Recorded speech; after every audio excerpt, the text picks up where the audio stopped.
Todo mundo conhece um pretinho ou uma pretinha que vive comprando por impulso.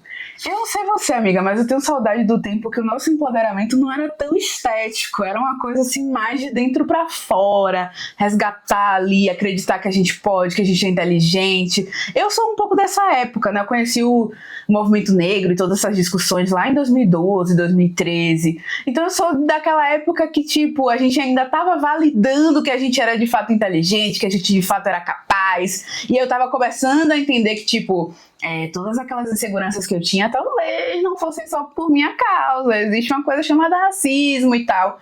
E hoje me parece que a gente está muito consumista, né? Além de importar aquele padrão estético dos Estados Unidos, que é muita lace, muito cabelo, muita trocando de cabelo o tempo todo, muita maquiagem, nananã, e roupas e looks, e arrume-se comigo. E dentro disso tudo, saiu uma pesquisa que eu vou ler aqui para vocês, da Confederação Nacional de Dirigentes Lojistas e do SPC Brasil, em parceria com o Sebrae. Essa pesquisa é de 2021, que mostrou que no Brasil 44% das compras na internet foram feitas por impulso. E Salvador, que é a cidade mais negra do Brasil, é uma das capitais que está no topo do ranking de compras por impulso. E sendo nós duas de Salvador, conhecendo a realidade daqui, né, muito desemprego, informalidade, muita gente que é autônoma, a gente sabe que é uma realidade que a gente não tem a certeza do dinheiro todo mês, um mês vem mais, outro vem menos, a renda vem de várias fontes diferentes. Enfim, essa loucura que é a vida financeira de uma pessoa que vive de forma autônoma, sem ter uma segurança financeira. E o resultado dessa pesquisa me surpreendeu muito, assim, eu não tive como não atrelar os resultados à questão racial, porque estamos na capital mais negra fora da África, né? Então, pensar o consumo na nossa perspectiva é muito importante. E trazendo esse como um tema central hoje aqui para a nossa discussão no Prósperas, eu queria perguntar para você, você é muito consumista? Claro que sim. Eu sou uma mulher negra autônoma. Mas eu acho importante a gente fazer essa reflexão de um lugar, assim, perguntando o que é que esse consumo tem a dizer, né? Assim, a gente não consome qualquer coisa. As nossas escolhas falam muito de onde a gente está olhando, e a forma como a gente consome também fala muito, né? De como é que a gente tem lidado com o poder que é consumir. Inclusive entendendo que muitas, já porque estamos falando de Salvador, cidade majoritariamente negra, né? Que é cercada por um número, arcabouço de referência cultural negra, né? E que em alguma medida também é destino turístico e é referência mundial sobre esse assunto. O que é que a gente quer dizer com isso, né? Então, eu sinto que é importante a gente pensar assim, será que a gente está falando só realmente de gastar? Uhum. Ou a gente está falando de um outro movimento?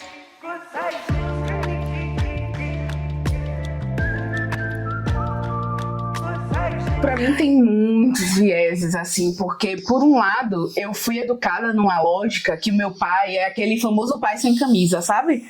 Aquele só anda de short tactel, sem camisa, de sandália havaiana. Meu pai tinha uma Monark, então você já imagina a cena. E meu pai falava o tempo todo pra mim, tipo, o importante é o dinheiro tá no bolso.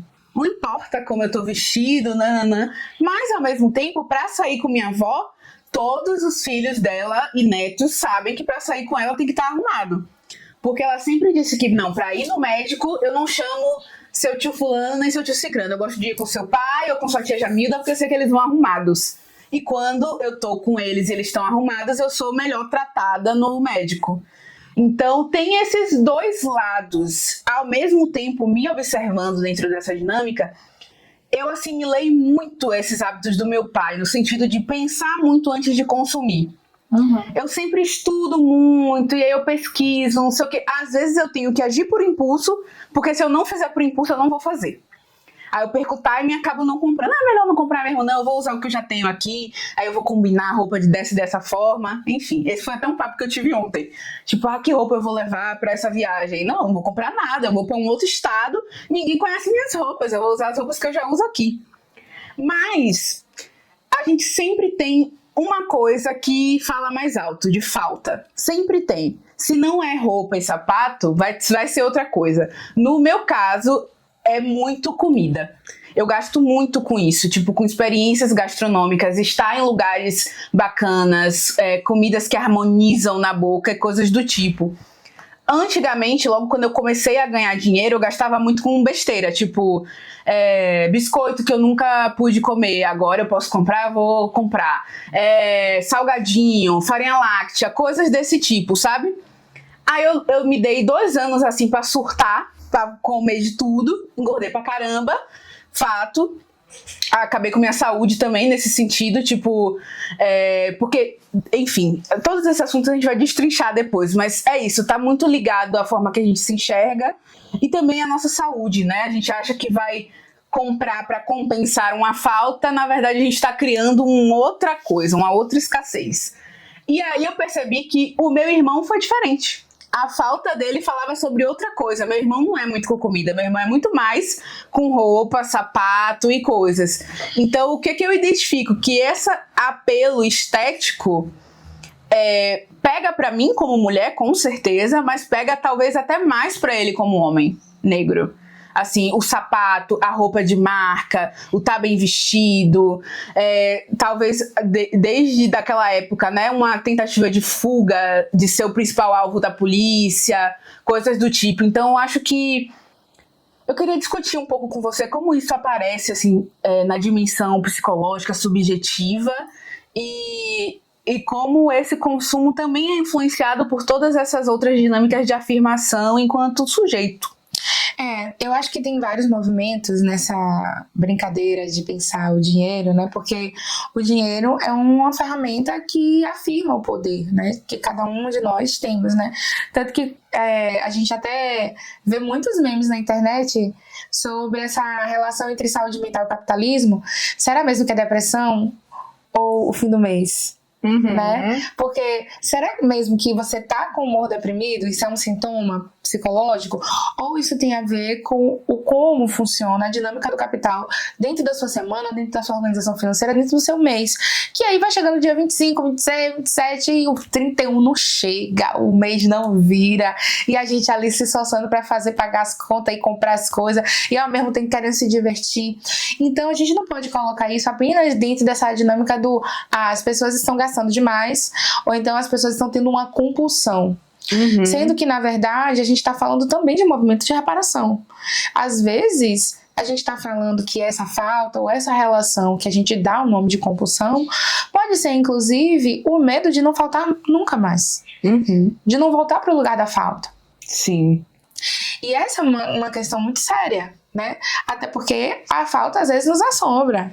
Sim. E você falando isso, eu consigo pensar, né, porque eu fiz um curso sobre o trauma da pobreza com um psicanalista chamado Caliton, e que ele passa por todas essas fases, né, e aí eu identifiquei que eu acompanhei o processo de ascensão econômica dos meus pais, de sair da miserabilidade para ir para uma situação de mais estabilidade financeira.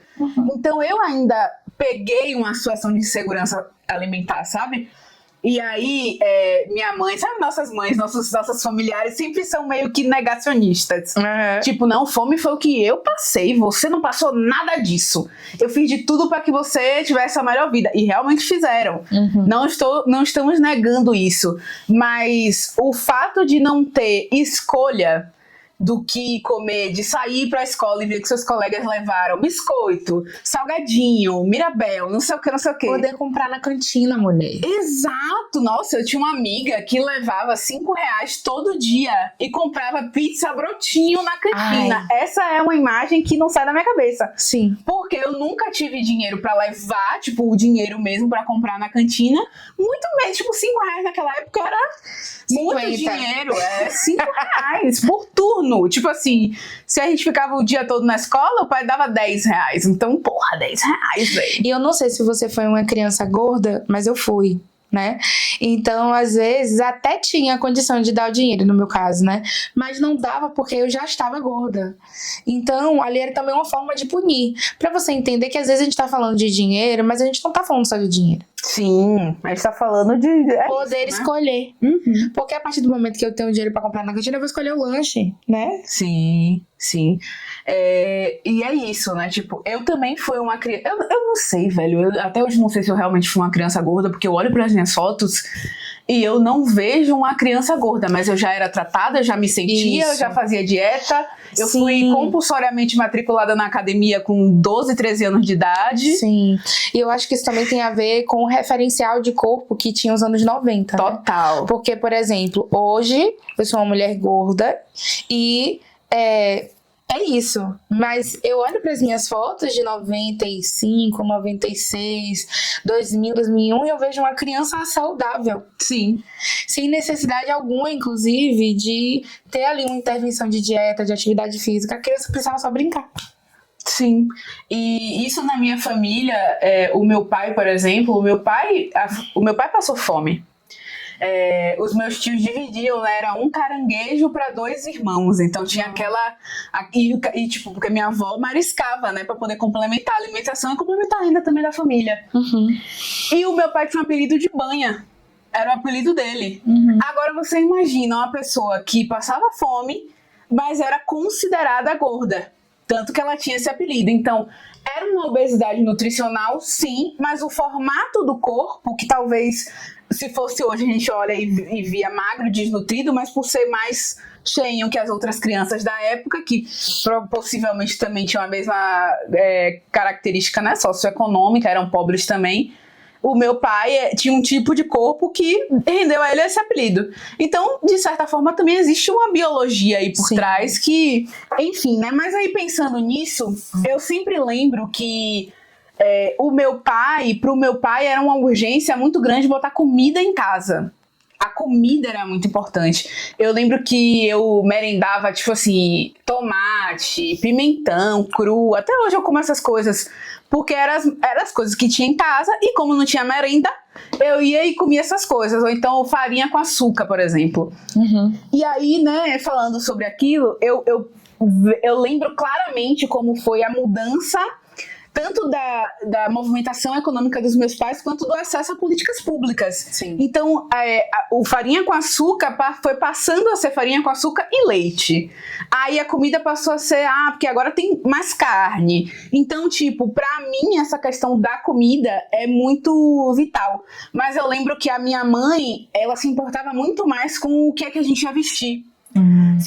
Se não tiver roupa, não vai pra festa. Se não tiver roupa, não vai pro aniversário. Porque seu pai só se preocupa com o básico, eu que tenho que me preocupar com a roupa que vocês vão vestir, com o calçado que vocês vão usar.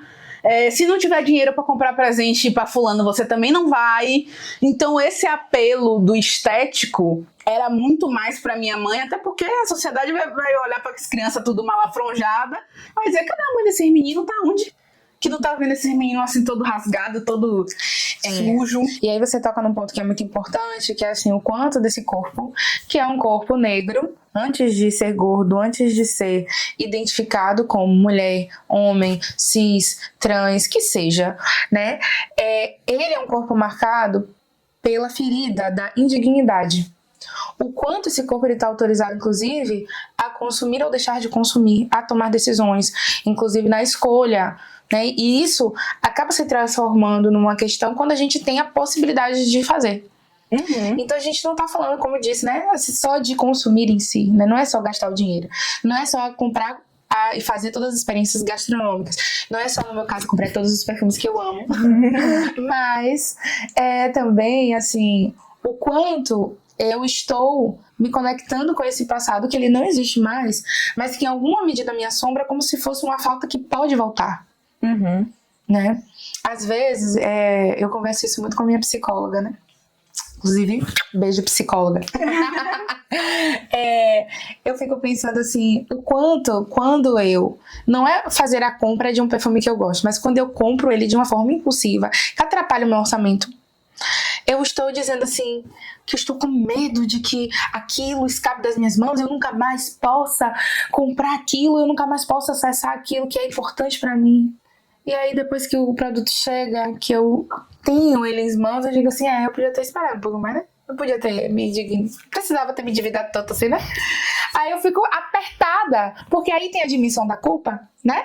Porque precisa ser uma punição, né? Sim. Precisa ser um negócio que você vai se sentir culpado. Aí vem o aniversário da culpa, você vai ficar um mês apertado por conta de um negócio que você comprou, que você sabe que você podia ter esperado, não é nem esperado o tempo certo, mas é de você ter se organizado pra fazer aquilo, e aí daqui a pouco a culpa chega e você fica assim, meu Deus, tanto dinheiro, tanto esforço pra isso. E aí aquilo sai de um lugar de prazer e se transforma num lugar de punição, de sofrimento. Sim, total. Então, assim, existe um jogo emocional por detrás dessas questões que não está apenas conectado com o dinheiro em si, mas com o comportamento, né? O comportamento de consumir, o comportamento de como se organizar para consumir. Eu fico pensando assim... eu não sei você, mas eu conheci várias pessoas na minha vida que disseram assim, meu avô era milionário, mas gastou tudo com cachaça e mulher. Né? O que isso quer dizer? A pessoa tinha muito dinheiro, mas ela tinha um desejo que o dinheiro parecia que estava ali disponibilidade para que ela acessasse aquilo, né? E eu fico pensando assim, quando a gente se transforma, vai para um lugar em que a escassez não nos assombra da mesma forma, o que a gente faz com as nossas feridas? Sim. Como é que a gente cuida dessas feridas? Nossa, isso é tão importante. Porque às vezes parece um clichê. Mas, gente, até o tipo de investimento que você faz com o dinheiro muda de acordo com a forma que você enriqueceu. Por exemplo, quem tem mobilidade econômica a partir do estudo, como a gente, por exemplo, fiz faculdade, consegui um diploma, consegui um empreguinho melhor, tem acesso a um capital cultural que permite que a gente faça outras escolhas. Mas tem uma galera, por exemplo, que estourou na música, ou na internet, ou no futebol, que a gente percebe o quanto algumas escolhas são mais difíceis e o quanto às vezes essas pessoas acabam jogando fora, entre muitas aspas, os acessos que elas tiveram. Então elas não... Por exemplo, para mim, o meu primeiro investimento que eu fiz quando eu comecei a ganhar um pouco mais de dinheiro com a minha empresa e ter estabilidade foi contratar um plano de saúde. E depois terapia. Mas quantas são as pessoas que conseguem fazer essa avaliação e escolher por isso, priorizar isso? Muita gente na mesma realidade que eu, a primeira coisa que comprou foi um carro.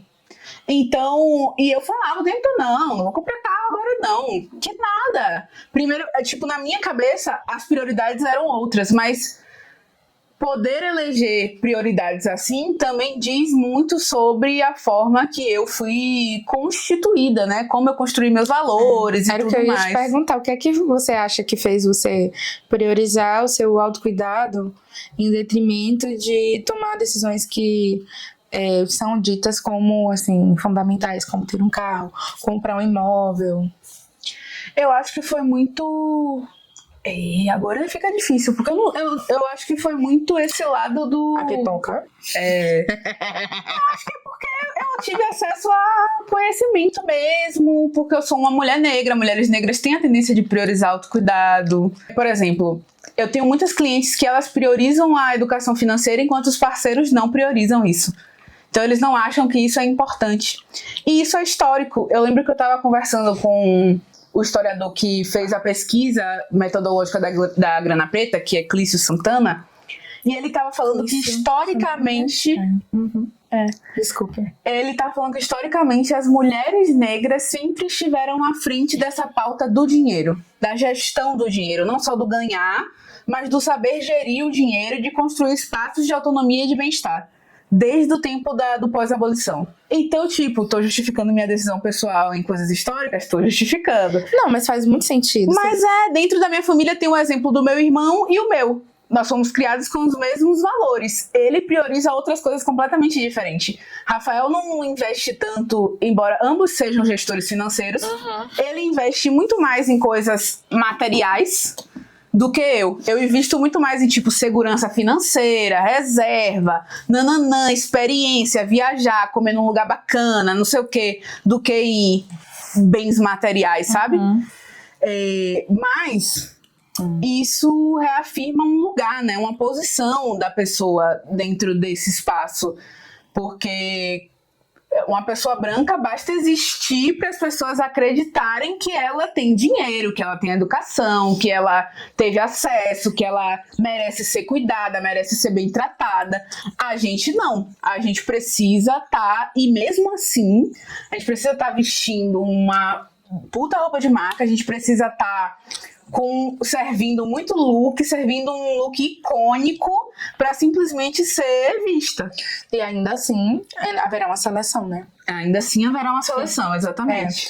Eu acho interessante essa pergunta que eu te fiz, porque eu sinto que essa escolha pelo autocuidado também vem de um lugar de entendimento, na minha perspectiva, de que não dá pra gente seguir sem cuidar das feridas que a gente já traz. Quando a gente reconhece que as nossas emoções, elas são importantes, geralmente, ainda mais nesse contexto familiar de pós-abolição, isso não acontece de uma forma tranquila. Não acontece. Não acontece assim, nossa, minha emoção é importante, olha só, minha raiva é importante, nossa, meu desconforto é importante, nossa, o meu rancor, a minha mágoa é importante, a minha alegria é importante. Não acontece assim, gente. A gente precisa ter consciência disso e dizer como as coisas acontecem, né? E às vezes acontece porque as pessoas, elas foram violentadas psicologicamente, sofreram violências estruturais que levaram elas a entender que era fundamental cuidar da cabeça, cuidar das emoções para seguir. Teve isso também, né?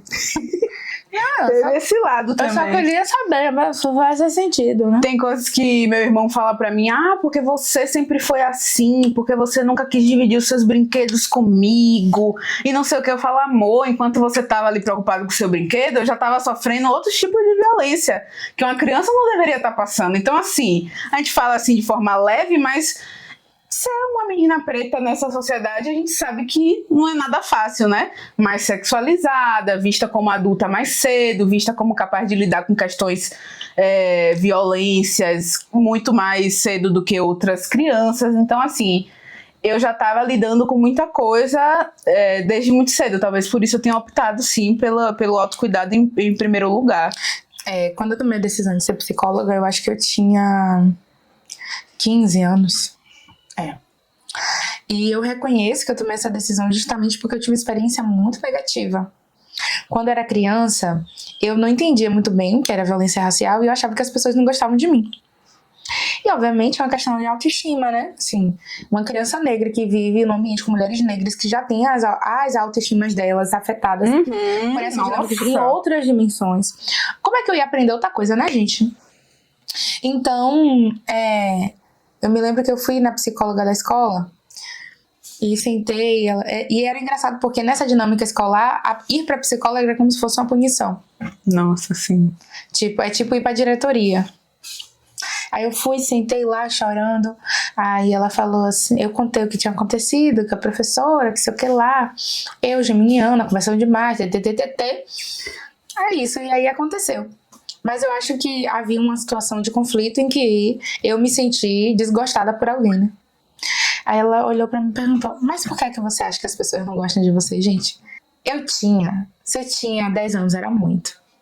Isso não se fala. Isso não se pergunta a uma criança. Hoje, profissional, eu entendo. Mas eu sinto que a minha escolha teve muito dessa influência, assim, de que tinha alguma coisa errada ali, sabe? E de depois, assim, reconhecer que eu, criança, já dizia à minha mãe, em nossos conflitos, assim, como eu me sentia emocionalmente e como eu a enxergava. Eu imagino que pra minha mãe deve ter sido difícil, né? Escutar isso de uma criança. De dizer assim, você não quer resolver o problema, você só quer dizer como as coisas vão ser. Criança dizer isso, né? Imagina. Desafiador. Então, assim, nem sempre o lugar, a relação que a gente estabelece com o nosso autocuidado vai partir de um lugar assim de, eu preciso fazer isso porque é bom. Não, às vezes vem da dor. Mas não quer dizer que a gente vai permanecer na dor. Que a gente precisa permanecer na dor. Que eu acho que isso se conecta com a questão do consumo. Porque quando a gente se desorganiza financeiramente e consome muito, né? E para sustentar, inclusive, esse padrão, esse comportamento, a gente segue na escassez. A gente segue na falta, a gente valida esse lugar como uma realidade que vai seguir com a gente. Sim. E nós precisamos entender que a gente pode sim ter uma boa relação com o consumo e que isso não precisa nos levar de volta para o lugar da falta. Sim, eu precisei refletir muito sobre isso no processo no processo que eu vivi de emagrecimento e entender muito a minha relação com a comida, mas eu confesso que não é nada fácil. Não é nada fácil, é uma jornada cheia de altos e baixos, assim. Pra gente fechar esse episódio, assim, não só se debruçando sobre o problema, mas trazendo uma perspectiva de solução, o que a gente pode sugerir para os ouvintes, para quem está nos assistindo agora, para driblar esse consumo inconsciente? Como é que a gente faz para identificar o que é o nosso desejo genuíno e o que é a nossa memória de escassez falando ali com a gente? Primeiro, que não existe fórmula de bolo para encontrar essa resposta. Segundo, que a chave para encontrar a linha entre o que é que está me fazendo consumir por conta de uma falta e qual é um consumo, por exemplo, que tem a ver com a minha autorrealização, com as minhas necessidades, com o meu prazer, é o autoconhecimento. Esse autoconhecimento, claro, né, ele pode vir também de uma ferramenta terapêutica, de saúde mental, mas ele pode vir de outras formas também, né? Porque eu acredito muito que, assim, nem todo mundo precisa estar em terapia para se conhecer. Existem outros mecanismos de autoconhecimento, até porque a terapia é uma ferramenta dentro da psicologia, mas a gente não está inventando a roda. Existem uma série de outras ferramentas, né, outros espaços de autoconhecimento que nos despontam reflexões importantes sobre a gente. Então, eu sinto que o autoconhecimento é a ferramenta-chave para que a gente possa entender o que é que eu estou fazendo com o suor do meu trabalho. Porque não é só o dinheiro, né? Aquele dinheiro é o símbolo, muitas vezes, de um mês de trabalho intenso. Um mês de trabalho cheio de burnout, cheio de adoecimentos. E tudo isso vai ali naqueles números e a gente tá decidindo o que é que a gente faz com aquilo. Onde é que a gente coloca todo aquele esforço? Onde a gente está investindo o nosso tempo de vida, né? Porque é tempo, é coisa que a gente deixa de passar com nossa família, que a gente muitas vezes não tem mais uma vida social, não nutre os nossos hobbies, para investir tudo ali naquele trabalho e o dinheiro, o que a gente faz com ele? Isso. Será que esse dinheiro está sendo investido num lugar que traz pra gente bem-estar? Ou que traz culpa, ou às vezes até que alimenta essa roda que a gente tanto luta para que um dia seja melhor, mais justa e mais igualitária, né? Isso eu falo em relação aos desejos de consumo, sempre atrelado a grandes marcas, a marcas caras, como a indústria captura esse nosso desejo e até essa nossa memória de escassez mesmo, essa falta, para fazer com que a gente consuma e acabe, né, praticamente desviando esse dinheiro, tirando esse dinheiro da nossa comunidade, um dinheiro que a gente podia estar investindo em outras coisas, Sim. Circulando ali entre a gente para estar depositando esse dinheiro em grandes conglomerados econômicos, em grandes marcas, que às vezes está na música, né, tá nas coisas que a gente ouve, tá nas propagandas, tá naquelas blogueiras que a gente segue. Então eu acho que uma dica que eu percebo, primeiro é a gente tentar fazer com que essa neurose, essa memória, talvez saia de um lugar de escassez para ir para um lugar de organização. Se eu tenho tanto medo de perder, o que eu faço com esse medo? Pelo menos é mais nesse sentido que eu trabalho. Tipo, o que eu faço para tentar acalmar esse medo? Eu sei que não resolve. Não vai resolver, ele vai vir de outras formas, mas por enquanto, o que eu faço? É construindo uma reserva de emergência? É assim que eu vou sentir que pelo menos agora eu tenho de onde tirar, eu não tô na maluquice, eu não vou me endividar se uma coisa acontecer. Então, às vezes, começa com essa construção de pequenos mecanismos de segurança financeira, que também acabam sendo uma coisa de mais tranquilidade mental mesmo para as pessoas. Nossa, se acontecer alguma coisa, se eu cair doente, eu tenho de onde tirar. Não vai me faltar porque eu construí isso. Então, primeiro entender como a gente pode transformar essa neurose em algo organizador para a nossa vida, em algo positivar um pouco esse mecanismo. E acho que, em segundo lugar, também a gente definir melhor quem são nossas referências. Perfeito. Tanto de beleza, quanto de estética, quanto daquilo que a gente consome, o que a gente quer para a nossa vida. Porque quando a gente fala que dinheiro é energia, onde é que eu quero depositar essa energia? Isso. Então, tem uma coisa muito importante nessa reflexão, que é entender que por mais que a gente tenha marcadores semelhantes, né, e tenha processos de adoecimento semelhantes, ninguém é igual. A forma como a gente sofre não é igual. Por mais que nós tenhamos formas semelhantes de sofrer, não é igual. Então, esse caminho de compreensão do que é que faz a gente ter esse comportamento, ele nunca vai ser coletivo, é uma perspectiva individual. E, assim, claro, coletivamente a gente pode acessar algumas coisas, mas o processo de tomada de consciência, ele é pessoal, ele é individual. Então, eu sinto que a gente precisa primeiro reconhecer que existe. Existe na sua vida uma relação com o consumo que faz você lembrar do momento em que te faltou essa possibilidade de você comprar, de você consumir? Então, se você reconhece, talvez seja o momento de você pensar no que é que você pode fazer com esse medo de perder, esse medo de que falte novamente, né? E eu sinto que as estratégias que a gente vai escolher falam muito, inclusive, do repertório que a gente tem. E como a gente falou no nosso primeiro episódio, ser a primeira pessoa a escolher cuidar da cabeça, cuidar das nossas emoções, não é uma tarefa fácil. Então a gente vai enfrentar muitas dificuldades, a gente vai acertar, a gente vai errar, a gente vai voltar, mas isso não quer dizer que a gente está deixando de fazer, ou regressando, ou não se desenvolvendo. Os caminhos, eles não são caminhos retos. Os caminhos, eles são espiralares, né? São espirais. Então, é importante que a gente se lembre, né? Que o importante é a gente estar com a gente, tomando consciência daquilo que a gente está fazendo na vida. Essa energia que é o dinheiro, que é o tempo, que é o nosso suor, que é o nosso trabalho, que é aquilo que a gente escolhe fazer. Enfim, cada um sabe quanto custa. Então, é importante que a gente entenda o valor que isso tem e onde a gente tem destinado, justamente para entender assim, que retorno eu estou tendo com isso. Isso está fazendo bem para mim? Está sendo saudável para mim?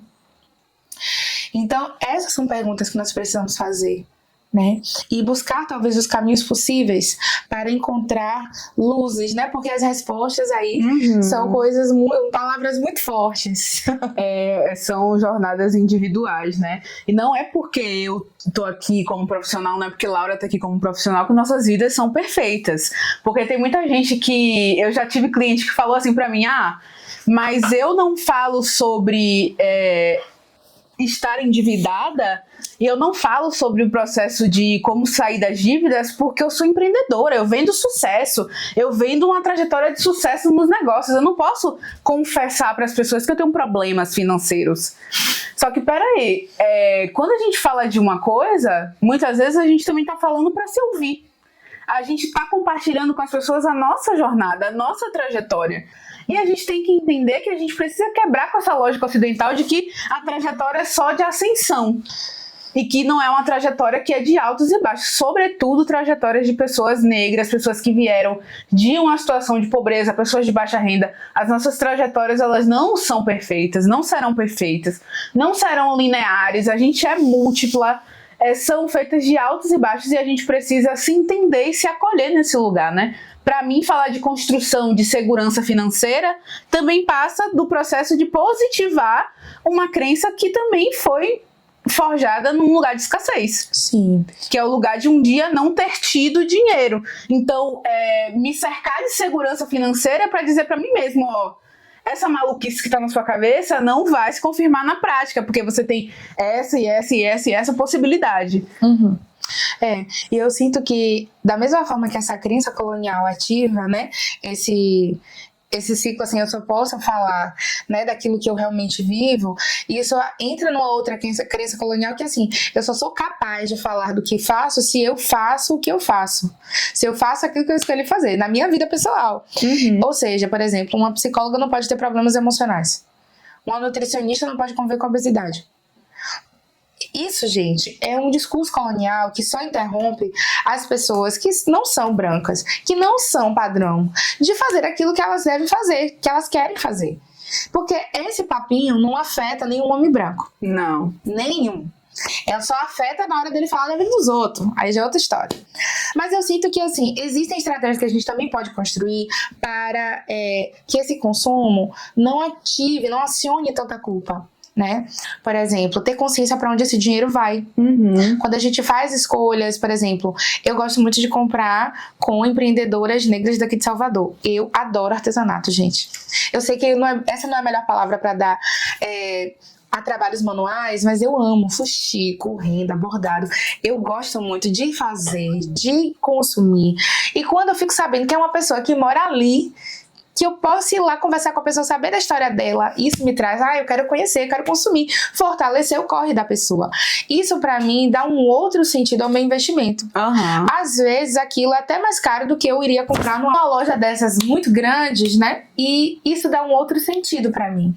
Então, assim, eu sinto que quando a gente faz o dinheiro circular entre os nossos, isso acaba dando um outro sentido ao nosso investimento. Sim. E tratar isso como investimento também é muito importante, né? Porque a gente que trabalha com público, trabalha com imagem, a gente precisa constantemente estar investindo nisso, porque a gente sabe o quanto isso pesa e é reconhecer, colocar, como diz Tia Mana, tirar o sapatinho, colocar o pé no chão, entender que sim, somos pretas, viemos de uma realidade de pobreza, estamos acessando espaços, estamos acessando lugares e muitas vezes a gente precisa negociar com esses espaços e para isso a gente precisa de um alto investimento, sim, não só em relação a capital cultural, intelectual, mas também um alto investimento estético também nesse sentido. E eu gosto muito de tratar como investimento. Se eu vou para algum evento como empresária, o look do evento ele vai entrar na conta da minha empresa. Ele vai entrar, tipo, como eu investi tanto e tanto nesse projeto, né? Tipo, sair de casa. Aí eu investi tanto e tanto nesse look, eu investi tanto e tanto nesse sapato, se eu for comprar sapato novo, algo do tipo. Beleza, quanto eu ganhei nesse trampo? Eu ganhei tanto. Isso deduzido o valor do investimento que eu fiz. Claro, porque, tipo assim, eu não vou pagar essa fatura não, amor. Essa fatura vai ser dividida com o meu cliente que vai estar pagando o meu preço. Isso tudo tá dentro da minha precificação também. E isso foi muito importante pra mim, pra eu começar a me autorizar também. Consumir sem culpa, investir em mim, sem achar que... já que o básico, que é aquela coisa, né, dos pais, da crença da família, já que o básico tá feito, já que tem comida na mesa, já que o aluguel tá pago, já que tem comida na geladeira, tipo, o resto é supérfluo, né? Então foi nessa realidade que eu fui criada. Então lá no fundo, às vezes eu penso demais antes de consumir e planejo mais também por conta disso, por achar que aquilo não é tão necessário e enxergar as coisas como investimento, entender o que de fato é investimento, o que de fato vai me dar retorno e onde eu estou investindo meu dinheiro foi fundamental para que eu saísse dessa lógica de que só o básico importa e passasse a entender que as outras coisas também são importantes. E isso é muito importante, né? Porque a gente vai se autorizando a sair do básico. Exato. Né? Engraçado como a gente começa falando sobre consumo consciente e a gente entra nesse lugar que é a relação entre a crença daquilo que é básico e daquilo que é supérfluo, né?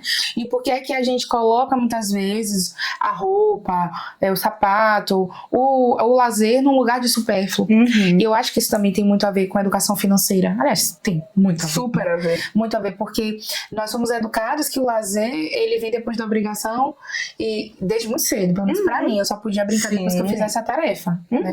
E não tô reclamando, mãe, dessa educação, mas isso faz a gente pensar de que tem certas coisas que a gente só pode viver depois que a gente cumprir as nossas obrigações. E a gente precisa se perguntar se é isso mesmo, né? Sim. Eu me lembro que quando eu era criança, havia uma conversa sobre mesada, né? E naquela época, gente, quando eu era criança, tipo 7, 8 anos de idade. E naquela época eu achava R$2, talvez 50. A minha cabecinha de criança. E eu me lembro de que eu tinha uma fantasia de que eu ia, com esses R$2, eu ia sair por aí e eu ia pro shopping com os meus amigos com R$2. E na minha cabeça já tinha tudo desenhado. A roupa que eu ia pro shopping, a bolsinha que eu ia pro shopping, e eu ia pro shopping com meus R$2 que eu ganhei da minha mesada e todo mês eu ia ganhar. E eu tenho certeza que eu ficava perturbando a cabeça de minha mãe pra ela me dar a mesada. E aí eu me lembro que ela me deu R$2 e eu saí. E eu sumi uma tarde porque eu saí rodando as barraquinhas, procurando o quê? Doce. O que é que um beijo não faz por um doce? Doce, R$2 eu comprei. R$2 de doce, que era muita coisa naquela época. E minha mãe ficou muito chateada comigo porque eu não tinha avisado pra onde eu ia. Na minha cabeça, se eu tinha dinheiro, eu não precisava avisar. Não precisava, porque na minha cabeça eu só precisava avisar porque eu precisava pedir a ela. Então, desde muito cedo eu entendi que dinheiro era emancipação, era autonomia. Se eu tinha R$2, eu podia sair por aí comprando doce como uma muito rica bege. Entendeu? E depois, com o tempo, eu fui entendendo que não era bem assim, né? E aí a gente vai associando dinheiro ao poder de compra. E muitas vezes essas memórias da infância aparecem quando a gente vai tomar as decisões. Então é muito importante a gente ter uma boa relação de autoconhecimento, porque até mesmo quando a gente precisa alimentar, nutrir, cuidar, amparar a criança, isso precisa ser algo consciente. Sim, sim, com certeza. E entender também que esse consumo, né, às vezes ele tá num lugar de reparação, no sentido de, tipo, eu não tenho acesso a nenhum poder e nem a nenhuma decisão na minha vida. Muitas vezes eu não tive acesso a esse poder de escolha. E quando eu tô no lugar de consumir, é o único lugar, o único espaço que eu acesso a esse tipo de poder. Que eu posso dizer que sim, que não, que eu posso comprar mesmo, passa no cartão. E muita gente se engana com isso, né? De entender, de achar que dessa forma, com o consumo, vai estar revidando alguma coisa. Exato. Quando, na verdade, não. Você só está destinando o seu dinheiro, às vezes, para uma loja que foi racista com você, que te tratou mal na sua experiência de consumo. Você está tentando se validar enquanto sujeito para uma estrutura que não te considera sujeito, te considera um objeto, né, uma engrenagem ali, e você só vai ajudar ela a lucrar cada vez mais. Então, refletir sobre isso é muito importante. E também esse lugar que você falou sobre não é só dinheiro, é muito importante, porque eu lembro que a gente estava falando da importância do descanso. Não é só se autorizar a consumir as coisas que são supérfluas. É também se autorizar a descansar, se autorizar a viver um dia de lazer sem pensar no trabalho, sem pensar nisso. E isso é muito difícil na nossa experiência. Eu conheço, trabalho, atendo muitas mulheres que são empreendedoras e que não conseguem gerir o tempo a ponto de ter um dia de descanso ou de tirar um dia da semana para ir na praia.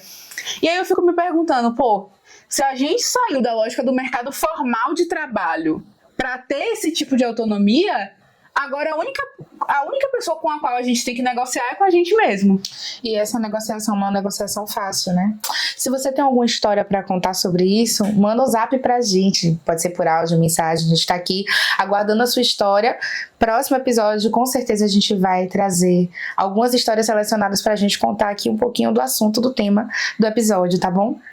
Eu penso que a gente acaba caindo nessa narrativa, né, de ser nosso próprio patrão, nossa própria patroa, e a gente esquece de que muitas vezes nós somos educados a ser muito violentos com a gente mesmo, né? Muito violentos com o nosso desejo, assim, castradores, né? E a gente precisa aprender, inclusive, a abrir espaço na vida, senão a gente vai entrar em sofrimento profundo, né? E isso acaba reverberando no nosso comportamento de consumo. Exatamente. E a gente vai ficando por aqui, né, amiga? Esse papo dá muito pano pra manga. Então, se você gostou desse assunto, comenta aqui embaixo. Por favor, deixa a gente saber. Esse é o Prósperas Pod, ele é um projeto piloto. A gente vai lançar aos pouquinhos para entender se vocês gostam desse assunto, gostaram da proposta, querem saber mais. E aí, conforme vocês forem sinalizando pra gente, a gente vai soltando mais coisa. Então, deixa a gente saber. Não adianta só, curtir. Não, compartilha, comenta, divulga, por favor, não vai te custar nada e já ajuda bastante a gente. E para a gente poder trocar mais informações sobre isso e formar uma comunidade onde a gente vai discutir mais profundamente esses assuntos, o link vai estar aqui embaixo na descrição do episódio, aqui embaixo no vídeo, você vai clicar lá, vai entrar no nosso canal de transmissão do WhatsApp, o Prosperar Juntas, e vai ter contato, spoilerzinho de próximos episódios, mensagens, reflexões, e também vai poder mandar a sua história pra gente poder contar aqui, tá? Um beijo. Beijos. E até o próximo episódio. Até.